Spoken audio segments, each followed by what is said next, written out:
안녕하세요. 이명기 목사입니다. 오늘은 신명기 14장 묵상입니다. 14장에서 26장까지는 주로 일상생활에서 지켜야 할 규례와 법도를 다루고 있습니다. 본문에서는 선택받은 민족과 이방인들의 생활 규범이 다르다는 것을 보여주면서 성민의 거룩한 생활에 관한 규례를 가르쳐 줍니다. 이러한 규례는 내가 거룩하니 너희도 거룩할지어다 라고 명령하신 하나님의 말씀이 뼈대가 됩니다. 곧 성민의 삶의 기준은 오직 거룩함입니다. 하나님은 고대 이방인들의 고행 풍습에 해당하는 죽은 사람을 위해 자해 행위를 금하셨습니다. 사랑하는 자가 죽는다는 것은 세상에서 가장 슬픈 일 중에 하나일 것입니다. 그럼에도 불구하고 하나님은 죽은 자를 위해 지나치게 슬퍼하는 것을 금하고 있습니다. 그 이유는 성도의 죽음은 불신자의 죽음과 다르기 때문입니다. 성도는 육체의 죽음 이후에 영원한 생명이 있는 줄 믿는 사람들이기에 결코 끝이 아닙니다. 마치 아침에 다시 눈 뜰 것을 기대하고서 밤에 잠드는 것과 같습니다. 그러므로 죽음에 대한 과도한 슬픔은 내세의 소망을 흐리는 것이며 부인하는 것과 같기에 자해를 금한 것입니다. 다음은 하나님은 아무 음식이나 먹어서는 안 된다고 하시면서 부정한 음식과 정한 음식을 규정해 주셨습니다. 하나님은 인간의 가장 기본적인 식생활조차도 이방인들과 구별되게 하심으로 철저하게 하나님의 말씀으로 성별될 것을 원하셨기 때문입니다. 하나님의 백성은 사소한 것에서조차 구별될 필요가 있습니다.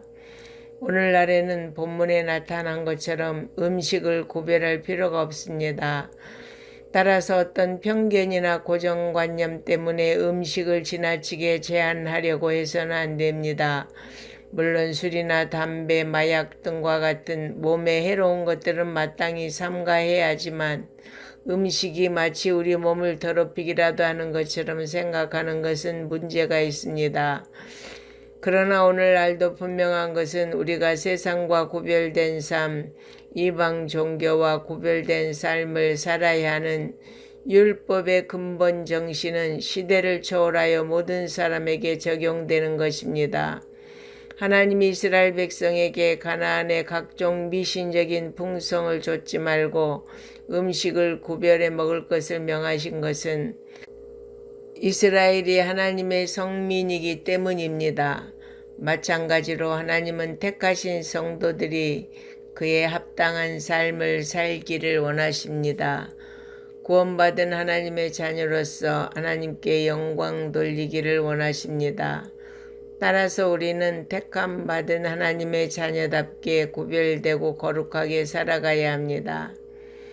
신앙생활에서 중요한 부분 중 하나가 헌금 생활입니다.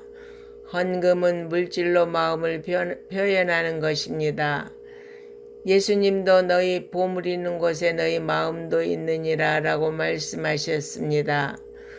하나님은 이스라엘 백성에게 가나안 땅에서 구별된 생활을 할 것을 강조하신 후 11조에 대해 말씀하셨습니다.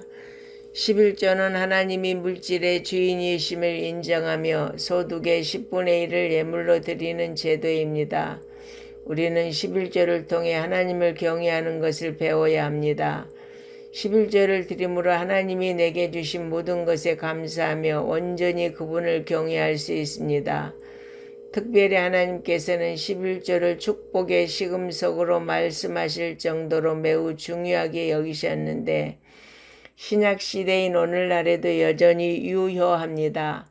그것은 바리새인들의 형식적인 신앙에 대해 강력히 비판하면서도 그들이 바치는 11조와 관련하여 이것도 행하라고 하신 사실에서 확인됩니다. 11조 제도는 오늘날의 복음사역자들의 생계를 유지하고 교회를 관리하며 이웃을 구제하는 등 하나님의 일을 하는데 반드시 필요한 제도입니다. 따라서 우리는 11조가 성도의 마땅한 의미임을 알고 성실하게 바치기에 힘쓰므로 하나님이 베풀어 주시는 놀라운 축복을 누리기를 바랍니다. 아멘.